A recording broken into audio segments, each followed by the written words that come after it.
Bonjour à tous. On nous promet des taxis volants au-dessus de Paris pour les Jeux Olympiques 2024. Alors cette industrie est en train d'accélérer. Est-ce qu'elle sera prête pour un vrai décollage commercial? On va en parler avec mes invités en plateau. Ce sera le sujet à la une de Smartech aujourd'hui. Et puis dans une deuxième partie, on va s'intéresser à la nage des dauphins. Comment cette nage inspire de nouvelles technologies. On ira voir aussi du côté de la rentrée littéraire qui se prépare sur les métavers. Mais d'abord, je vous propose une interview autour du futur de l'aéroport, un futur proche, puisque l'adoption d'un jeton biomimétrique est envisagée. On va voir de quoi il s'agit exactement tout de suite. L'interview dans Smartech.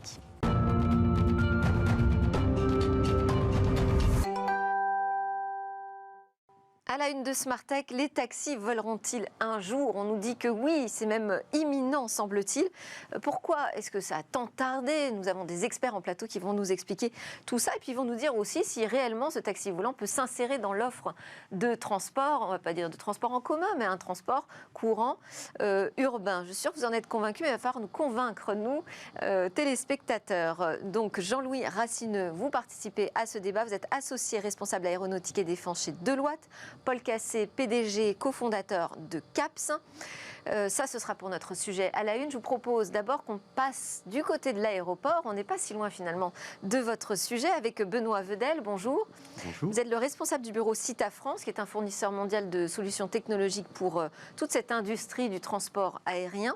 Et vous allez nous parler du déploiement d'un jeton biométrique qui sera attribué à chaque voyageur pour passer les différents accès au sein de l'aéroport de manière beaucoup plus fluide. J'imagine que c'est ça l'idée. On va le développer ensemble. En tout cas, ce déploiement, d'après une étude récente que vous avez menée, sera envisagé par 39% des aéroports.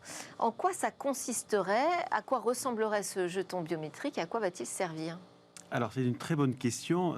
D'abord, pour parler de Cita, donc effectivement, on est un fournisseur de solutions technologiques pour le monde du transport aérien, donc les aéroports et les compagnies aériennes. Et la fluidification du parcours du passager est vraiment un axe prioritaire. C'est important, et d'autant plus après le Covid, où on s'est rendu compte que même si on est à peu près 90% du nombre de passagers avant le Covid, la volatilité des transports et des passagers est beaucoup plus forte. C'est-à-dire que pendant les périodes de vacances, on doit traiter un nombre de passagers dans les aéroports qui est bien plus fort qu'auparavant. Oui. Donc, alors, on va en reparler de l'état des lieux, mais déjà, ce jeton biométrique, pour poser un peu le sujet, essayer de comprendre de quoi on parle. Eh bien, ce jeton, en fait, ça va associer pour chaque voyage votre visage, votre passeport et votre carte d'embarquement. C'est-à-dire que vous soyez chez vous avec une application ou que vous soyez à l'aéroport sur un kiosque dédié, vous allez pouvoir associer ces trois informations ensemble. Et donc, pendant tout votre parcours dans l'aéroport... Que je retrouverai comment? Sous quelle forme? Il sera sur une application? C'est votre visage. Oui, mais concrètement, ce jeton, vous appelez ça un jeton? Eh bien, ce jeton, il est stocké dans l'informatique de l'aéroport, du gouvernement ou de la compagnie aérienne.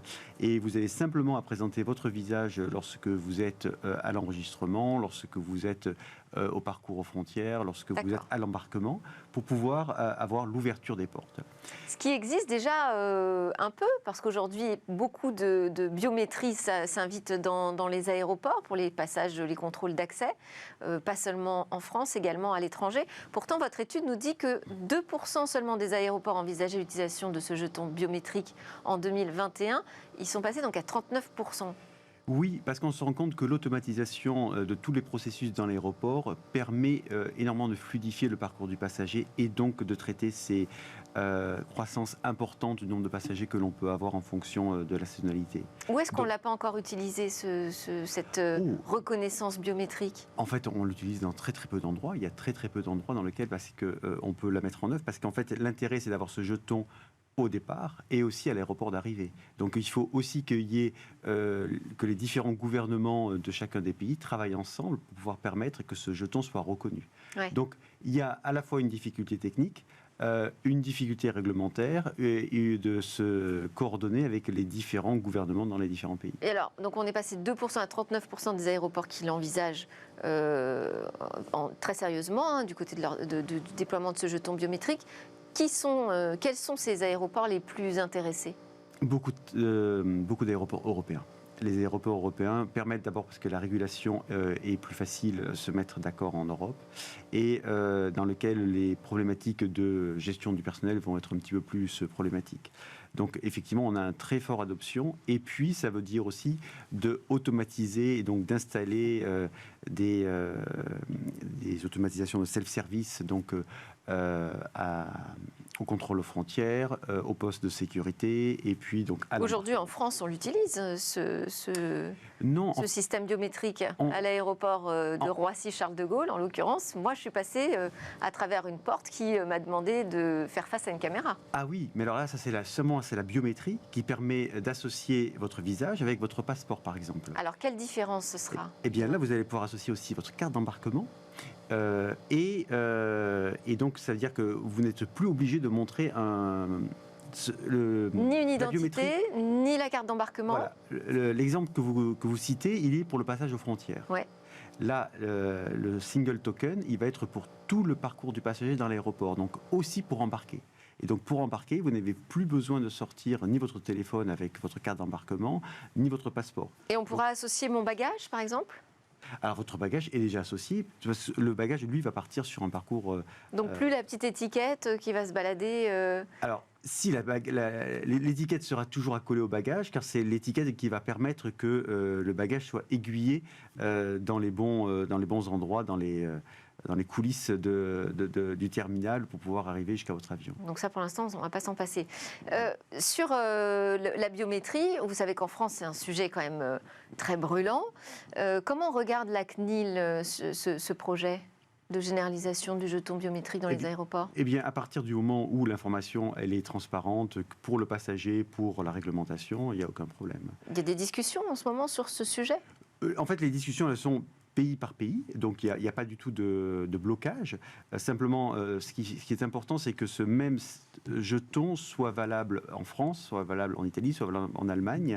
Et donc, c'est de s'assurer que les identités vont être identiques en fonction des pays, qui pose plutôt un problème technique qu'un problème réglementaire. Mais, et peut-être sociétal aussi, parce qu'il faut que ce soit accepté par les voyageurs. Eh bien, c'est une très bonne question, mais on se rend compte que, et les études le montrent, que plus un passager est en contrôle en self-service, est en contrôle de son parcours dans l'aéroport, plus il est détendu. Et qu'en fait, c'est plutôt une queue qui va le stresser, alors que s'il sait qu'il peut maîtriser et que c'est lui qui a toutes les technologies en son pouvoir, il est plus détendu dans l'aéroport. Voilà, ce qui est intéressant aussi dans votre étude, c'est aussi de dresser l'état des lieux, justement, de la fluidité dans les aéroports. Et visiblement, on a plutôt régressé, hein. Alors, déjà, on nous demande maintenant d'arriver 3 heures quand même en avance à l'aéroport. On s'occupe déjà de beaucoup de process tout seul, sans accompagnement. Et pour autant, c'est toujours compliqué. Il y a toujours beaucoup de monde. Il reste des problèmes de bagages perdus, égarés. Eh bien, je pense qu'effectivement, c'est le challenge que l'on a en ce moment, c'est-à-dire que la volatilité ou la variation du nombre de passagers est beaucoup plus forte qu'auparavant. Donc, les aéroports doivent anticiper le nombre de passagers qui va arriver pendant les périodes de vacances, doivent anticiper les voyageurs qui vont arriver dans d'autres périodes. Et c'est à nouveau où l'automatisation, la biométrie...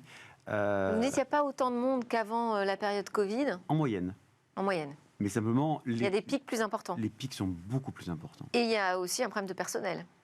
Oui, dans tous les secteurs, aujourd'hui, on nous parle de problème de recrutement. J'imagine que l'aérienne n'y échappe pas. Oui, mais le problème du personnel, il est vrai, mais quelque part, lorsqu'il y a une volumétrie plus forte à gérer, c'est difficile pour n'importe quel opérateur de pouvoir gérer la formation, la qualité de tout ce personnel qui est nécessaire. Donc la vraie réponse, c'est effectivement qu'on puisse automatiser le maximum et les 3 phases du parcours du passager, c'est-à-dire que à la fois la partie enregistrement du passager et de son bagage, et aujourd'hui un axe de croissance fort, ça va être l'automatisation de la dépose de son bagage dans l'aéroport.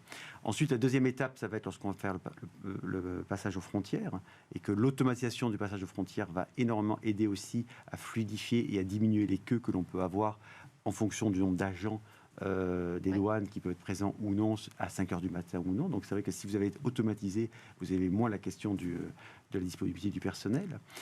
Et puis la troisième étape, c'est l'embarquement dans l'avion. Et aujourd'hui, on peut gagner jusqu'à 30% du temps d'embarquement dans l'avion. Ça ressemblerait à quoi alors nos voyages dans le futur Les mains dans les poches. Les mains dans les poches, oui. Voilà. Et effectivement, on peut se dire qu'on peut avoir un temps réduit en fonction de la topologie de l'aéroport, mais d'une demi-heure, 3/4 d'heure entre le moment où on arrive et le moment où on embarque. Donc on pourrait nous demander d'arriver seulement une demi-heure avant l'embarquement à l'aéroport? Ah, mais aujourd'hui, il y a beaucoup de vols qui demandent ça. Hein. Oui, enfin à l'international, c'est pas le cas. Mais...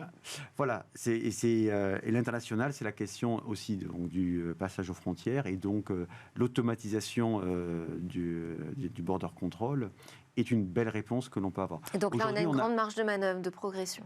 Oui, les aéroports ont l'objectif pour 2025, donc dans 2 ans, d'être à peu près à 60%, d'avoir automatisé tout le contrôle aux frontières. Bon, très bien. Et puis quand on aura atterri, peut-être qu'on pourra en plus prendre un taxi volant pour arriver jusqu'à notre destination finale. Merci beaucoup Benoît Vedel de nous avoir parlé de cette évolution dans les aéroports. Je rappelle que vous êtes le responsable du bureau CITA France. On continue à parler de l'aérien, de transport, de vol, de taxi avec Jean-Louis Rassineux et Paul Cassé.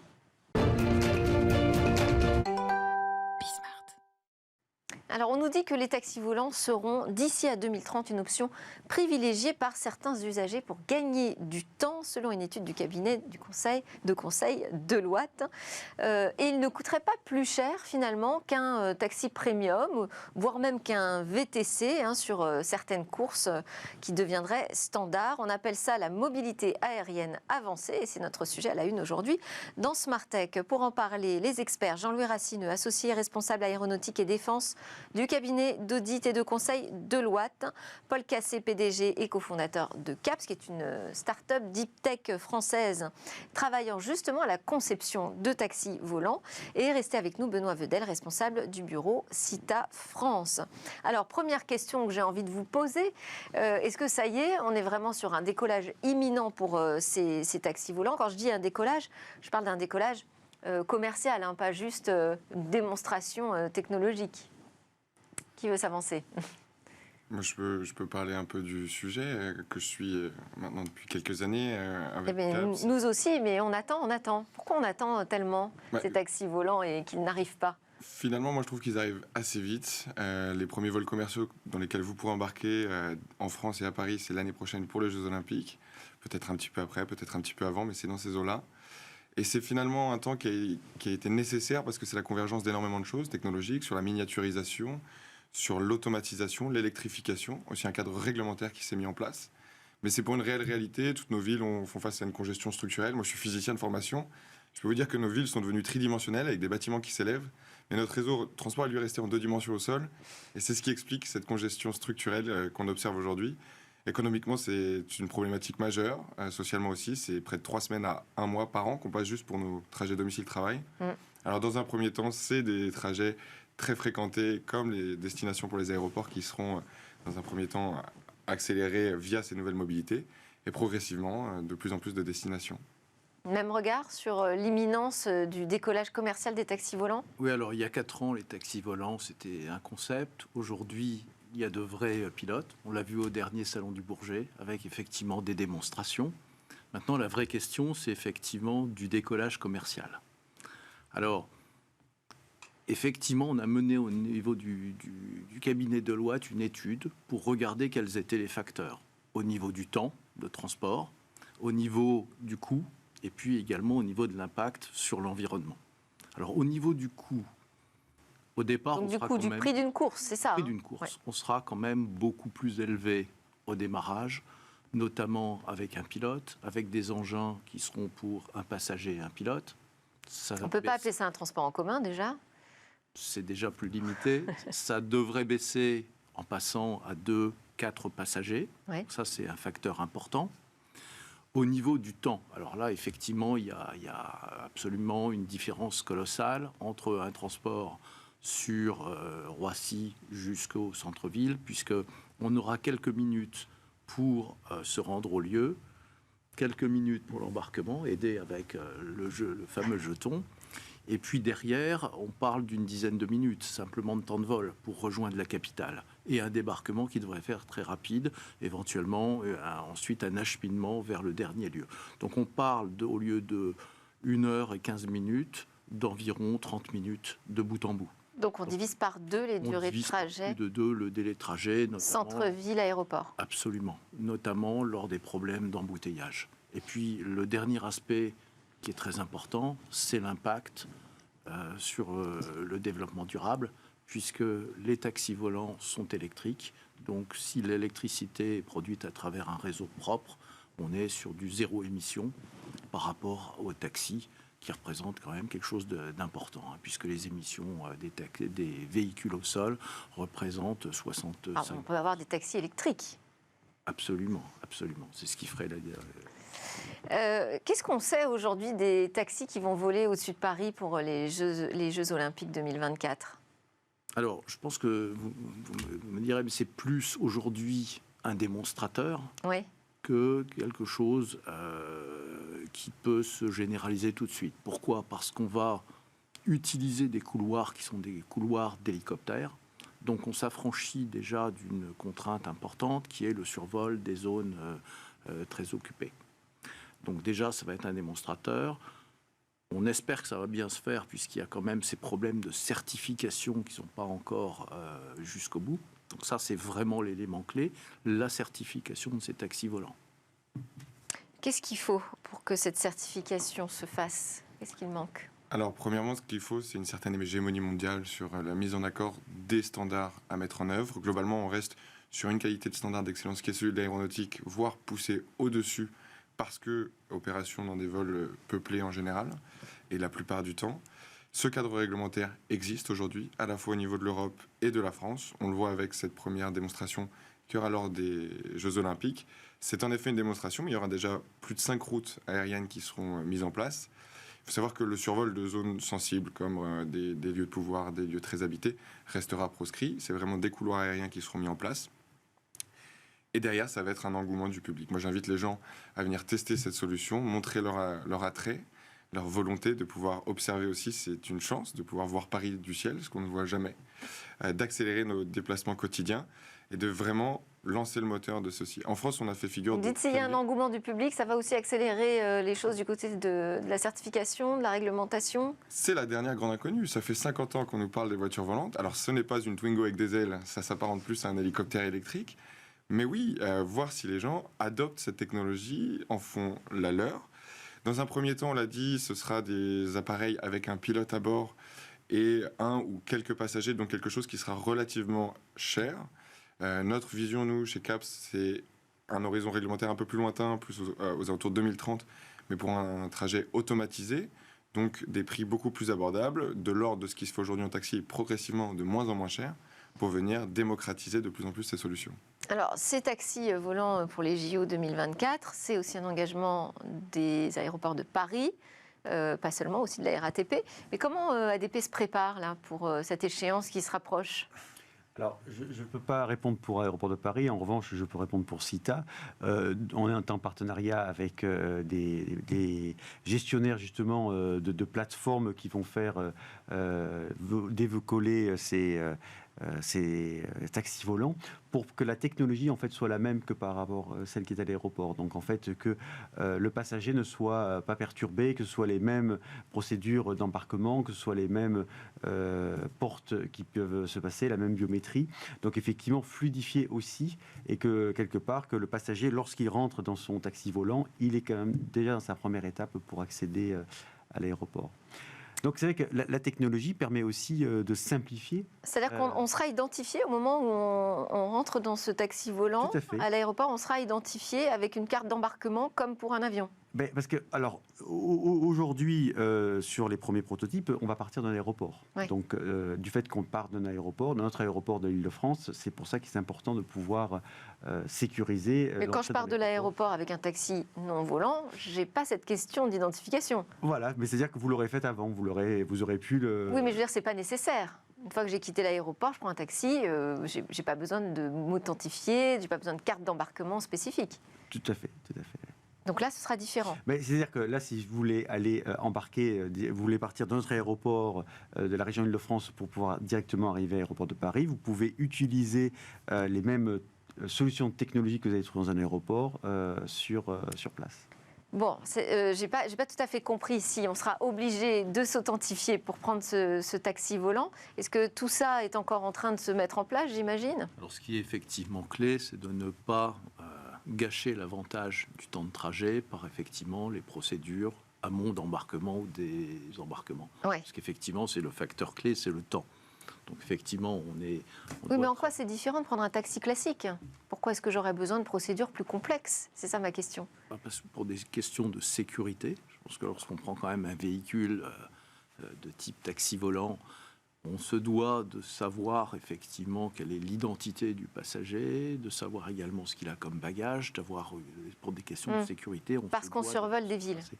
Parce qu'on survole des villes et pour des questions de sécurité pour les autres passagers, pour le pilote, tel qu'on l'a dans l'aviation. Oui. Donc ça crée quand même quelques contraintes supplémentaires, ça, pour le décollage commercial des taxis volants. Alors, moi, je vais répondre un peu plus sur la partie technique de cet aspect. Quand on prend un taxi classique et on prend un taxi volant, on n'atterrit pas dans la même partie de l'aéroport.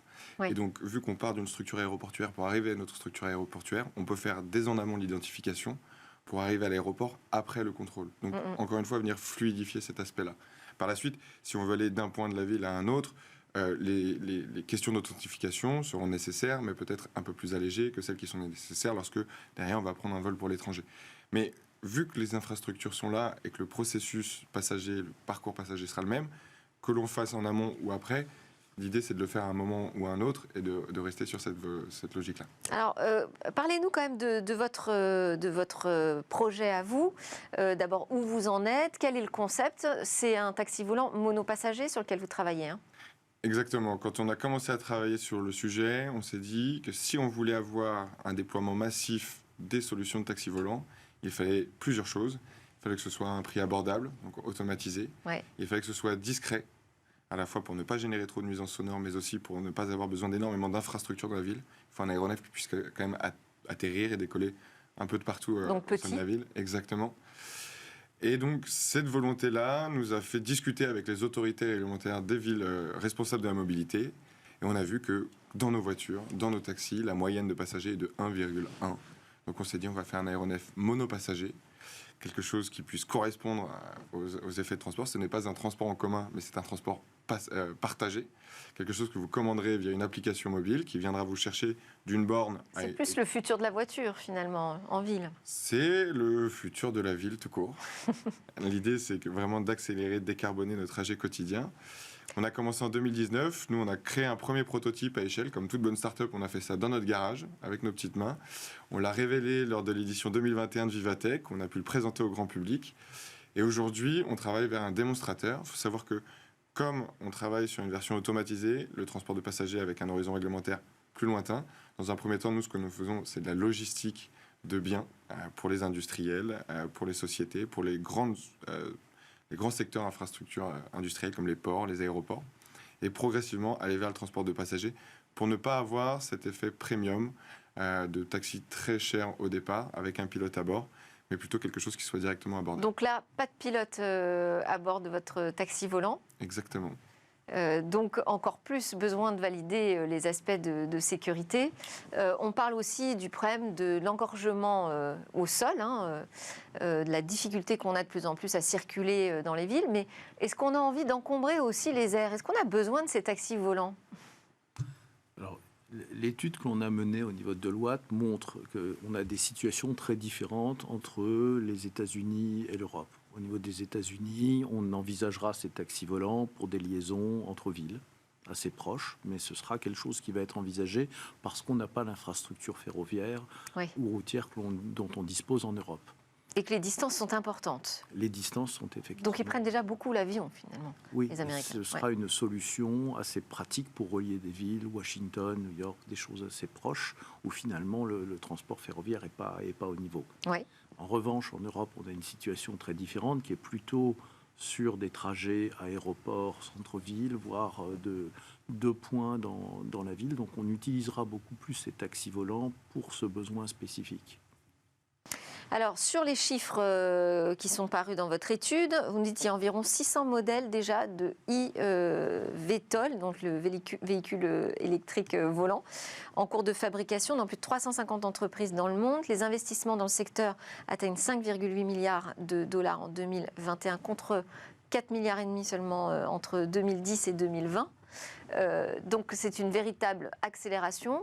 Parce que les conditions technologiques, ça y est, sont remplies, parce que les conditions réglementaires semblent proches également, parce qu'il y a un marché. Comment vous expliquez cette accélération ? Alors, cette accélération, elle est liée, je pense, déjà au fait qu'on voit des choses aujourd'hui très concrètes.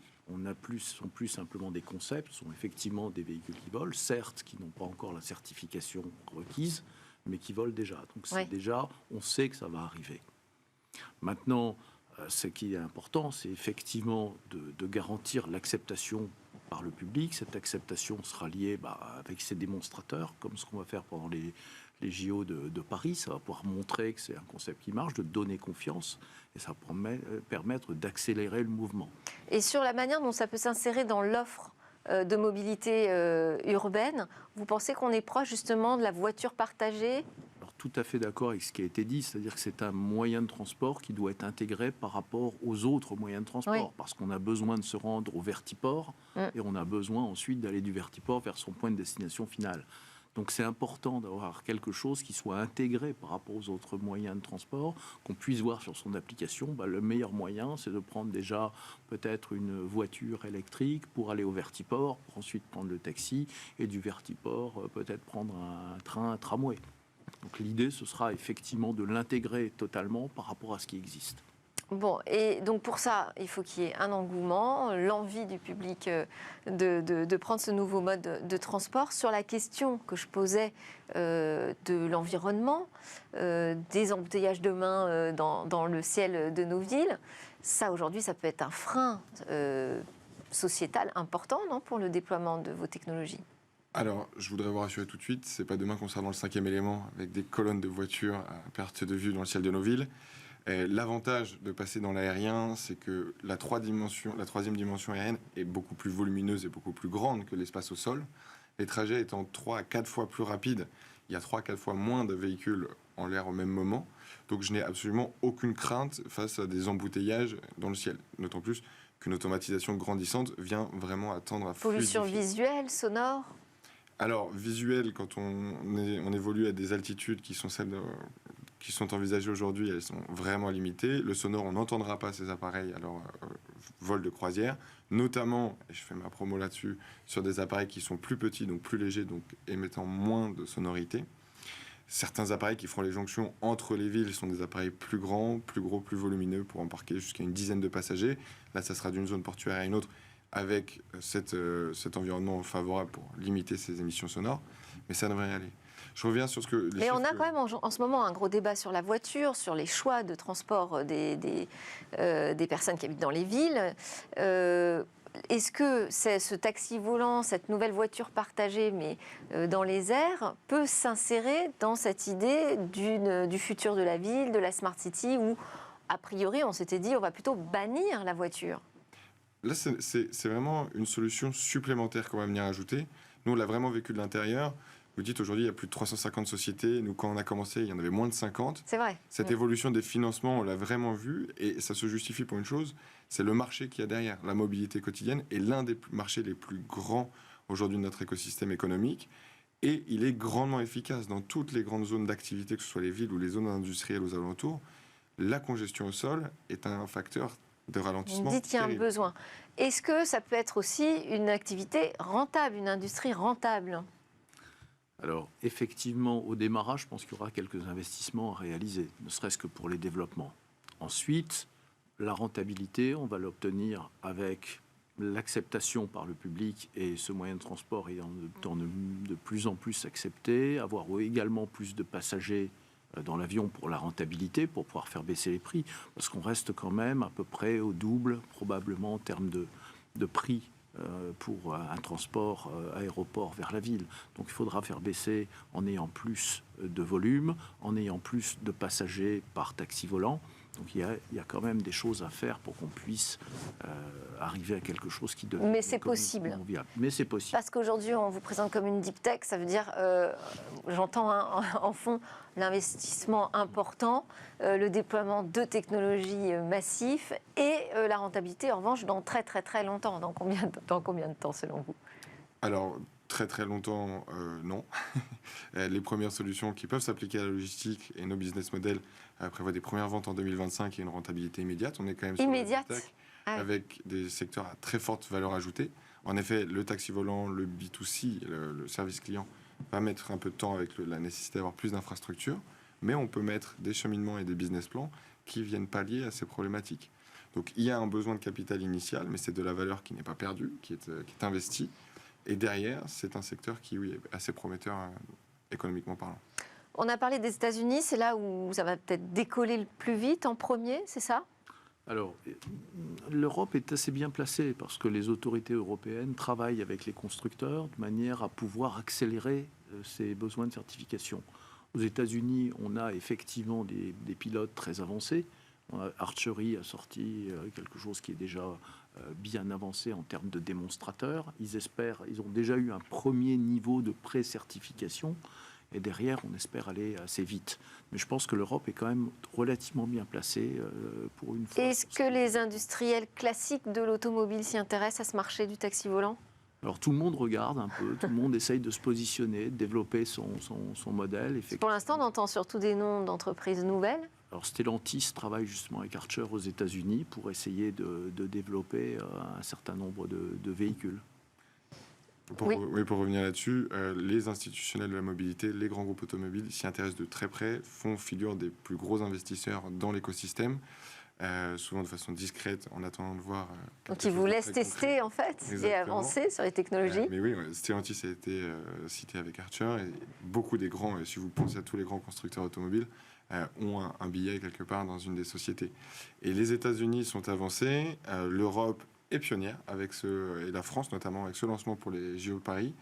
Il y a l'Asie, je pense que sur les plateaux économiques, c'est ce qu'on entend assez souvent. Oui. La Chine notamment, avec un constructeur qui s'appelle Yihang, qui effectue déjà des vols avec des passagers aujourd'hui et qui vont très très vite sur ces secteurs-là, avec leurs instances réglementaires nationales qui permettent d'avoir des parcours très accélérés. Bon, rendez-vous dans un an dans un taxi volant au-dessus de Paris. Merci beaucoup à tous les trois. Jean-Louis Racineux, associé responsable aéronautique et défense chez Deloitte, Paul Cassé, PDG cofondateur de CAPS, et Benoît Vedel, responsable du bureau Cita France, était avec moi pour parler de ces taxis volants.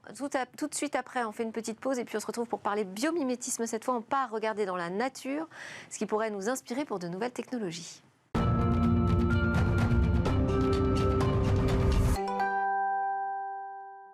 C'est reparti pour Smart Tech, deuxième partie de l'émission, votre quotidienne sur le numérique et l'innovation. J'ai le plaisir d'accueillir Anthony Pansard, qui est expert études et conception bio inspiré chez Bioxégie. Bonjour Anthony. Bonjour. Moi j'adore ce rendez-vous parce que c'est vraiment un moment d'inspiration. On part dans la nature, regardez quels sont ces génies naturels qui peuvent nous aider à penser les technologies un peu différemment. Alors aujourd'hui, on va s'intéresser au système de propulsion inspiré par la nage des dauphins. Peut-être déjà donner un contexte sur ce qu'on sait aujourd'hui du secteur maritime, voilà, et de ces technologies et des problèmes de consommation de carburant notamment. C'est ça, oui. Je voulais profiter donc de cet épisode un peu estival pour partir du côté de la mer et parler maritime. Parce que le transport maritime, c'est finalement moins un sujet de discussion que le transport terrestre avec les voitures ou les taxis volants dont on vient de parler. Exactement. Alors qu'en fait, pour le coup, le transport maritime, c'est indispensable et c'est même le cœur battant en fait de nos sociétés mondialisées. C'est-à-dire que c'est 80% des transports de marchandises qui passent par la mer, principalement par les porte-conteneurs. Donc c'est vraiment indispensable. Au-delà et on a aussi quelques millions de bateaux, ne serait-ce qu'1 million qui passent en France tous les ans dans nos ports. Donc voilà, le secteur est quand même assez gigantesque, même si on ne le voit pas forcément toute l'année quand on habite à Paris. Et en termes d'impact, même si c'est le plus efficace pour le transport de marchandises, le naval, ça reste, au vu des volumes concernés, de l'ordre d'1 milliard de tonnes de CO2 par an, ou un peu plus que les émissions de la France. Donc c'est vraiment absolument énorme comme secteur, et ça mériterait vraiment des améliorations technologiques, justement. au-delà. Donc il y a un effectivement, gros enjeu sur l'efficacité énergétique. est l'émission de absolument gaz à cruciale. effet de serre. Tout à fait. Et vu qu'on n'est pas demain la veille pour une question d'autonomie, qu'on verra des porte-conteneurs électriques, la notion d'efficacité énergétique est vraiment cruciale pour réduire cette consommation-là. Voilà, à ce transport qui a. Et ils ont des contraintes à respecter. En termes de consommation, c'est quand même un secteur qui utilise du fuel lourd que aucun autre secteur n'a le droit d'utiliser et qui est extrêmement polluant. Donc non, c'est pas le secteur le plus contraint là-dessus. En termes de bruit, ils sont un peu contraints, mais là, de la même façon, la pollution sonore des moteurs à hélice est absolument énorme et perturbe beaucoup, en particulier les mammifères marins, dauphins, mais aussi baleines principalement, malgré leur rôle écosystémique et de stockage de carbone qu'on connaît et qui est absolument essentiel. Donc voilà, c'est un secteur qui demande quand même vraiment beaucoup d'innovation. Donc il y a beaucoup de choses à faire. Et qui n'a pas assez d'intérêt à mon sens. Et donc, on va parler de ce que peut faire le biomimétisme marin, justement, parce qu'en fait, ces problématiques-là qu'on a de faire bouger encore dans l'eau énormément d'espèces longs pour améliorer ces technologies. Donc le dauphin, on va s'intéresser au dauphin. C'est ça. Donc oui, on va pas parler de Phoenix, certains ont peut-être déjà entendu parler, c'est une start-up qui va mettre des bateaux sur la Seine lors des JO avec des nouveaux moteurs qui s'inspirent de la nage des poissons, mais on va parler de la nage des dauphins, donc c'est très différent parce que les dauphins sont des mammifères marins. Qui donc ont évolué d'ancêtres qui ont en commun à nous, qui marchaient à 4 pattes. Et donc les dauphins nagent en fait d'avant en arrière, comme nous avec notre colonne vertébrale on pourrait le faire en nageant en ondulation, là où les poissons, eux, nagent de gauche à droite. Donc ça c'est un vestige évolutif qui fait qu'on distingue par exemple des requins de dauphins extrêmement facilement comme ça. Le dauphin est un excellent nageur, en plus d'être un animal sociable, intelligent. Il est capable d'atteindre des vitesses de pointe de 60 km/h, donc c'est 6 fois plus que le record du monde de vitesse humain. Il est capable, en quelques battements de queue, de prendre une vitesse de plus de 30 km/h et sortir son corps intégralement de l'eau, donc c'est absolument incroyable. Il fait ça en partie parce qu'il a un corps très profilé, bien sûr, le dauphin. Il a aussi une peau extrêmement lisse et légèrement déformable, ce qui lui donne des propriétés hydrodynamiques très intéressantes. Mais surtout, son moteur, en quelque sorte, c'est sa nageoire caudale, donc sa nageoire arrière triangulaire, qui fait battre de haut en bas. C'est donc une nageoire extrêmement efficace. On peut atteindre des efficacités énergétiques de 80-90% en termes de propulsion par rapport à l'effort musculaire qu'il fournit. Donc c'est beaucoup mieux que nos technologies humaines, qui sont plutôt de l'ordre de 50%, on va dire. Et donc c'est a priori un vecteur assez intéressant qui a été exploré en fait par une entreprise. Donc c'est la nageoire et son système de propulsion en fait aujourd'hui qui inspire des nouvelles technologies. Globalement, dans la recherche, il y a beaucoup de choses qui intéressent à la nage, des dauphins et des requins sur leur peau, etc. Mais là, on va parler spécifiquement du système de propulsion, donc juste une nageoire caudale en fait, qui oscille de bas en haut. Comparer ça à l'approche classique qui est un peu ancestrale de l'hélice qui est branchée directement sur un moteur et qui tourne. Et en fait, on voit qu'il y a vraiment des avantages à ça. Donc, il y a une entreprise qui s'appelle Dolprop qui s'est mis à faire du biomimétisme. Et je pense que c'est un exemple assez beau de biomimétisme où on voit en changeant complètement de paradigme de comment est-ce qu'on fait la poussée, on change vraiment complètement la forme du système. Et du premier coup, on arrive à avoir un système plus performant que des systèmes à hélice qui sont optimisés depuis 150 ans par des milliers d'ingénieurs. Donc c'est là qu'on voit la puissance en fait de juste aller regarder ce que fait la nature. On se demande même pourquoi on l'a pas fait plus tôt finalement. Oui, ça paraît absurde. Après, c'est vrai que c'est pratique. On a un moteur qui tourne, on met une hélice qui tourne dessus, on se pose pas plus de questions que ça initialement, quoi. Mais oui, c'est fou parce qu'en fait, avec ce système-là, qui est juste une sorte d'armature en métal avec des parties plus souples, comme la peau d'un dauphin, vraiment ça a des avantages que ça se déforme en fait en termes hydrodynamiques. Ça leur permet d'avoir des performances 20% de plus d'efficacité énergétique en termes de poussée. Donc c'est colossal. Sur un secteur comme ça, une innovation classique, elle va aller chercher 1%. Pour des bateaux qui consomment autant, ça vaut le coup déjà, une innovation qui fait 1%. En termes de bruit, on imagine bien que un battement comme ça par rapport à une hélice qui tourne 10 fois plus vite, ça n'a rien à voir. C'est 90% de bruit en moins. Donc 90%. Oui, un impact sur les écosystèmes largement réduit. Pour l'instant, c'est pensé pour des petits bateaux, mais ils espèrent à terme le vendre pour des porte-conteneurs et adapter la technologie.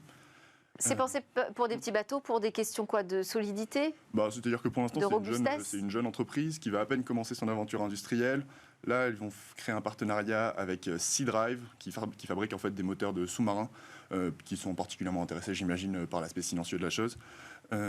Donc c'est le début de leur aventure industrielle et c'est difficile au début d'aller directement voir des grands armateurs comme opportunité de marché en fait et voir des prototypes à taille réelle. Ils n'en sont pas encore là, mais on a vraiment, au vu des performances de leur technologie, Ils envisagent aussi l'intérêt sécuritaire aussi, de ne pas blesser ni poissons ni humains. Pour les opérations de sauvetage en mer, c'est des gros risques en fait, les hélices. C'est très dangereux, beaucoup d'accidents. Ouais. Donc voilà, c'est le début de leur aventure. C'est super. Et avec cette début de l'industrialisation, je pense que ça fait un exemple assez représentatif du potentiel du biomimétisme pour ce secteur-là, et qui montre qu'a priori, dans la prochaine décennie, le biomimétisme jouera un gros rôle dans l'évolution technologique du secteur, et on l'espère, donc la réduction de son impact environnemental, qui est projeté d'augmenter encore de 20 à 120% selon les scénarios dans le futur. Merci beaucoup Anthony Pansard, expert études et conception bio-inspirée chez Bioxégie. Merci encore. À suivre, c'est notre dernière chronique, elle s'appelle Où va le web ?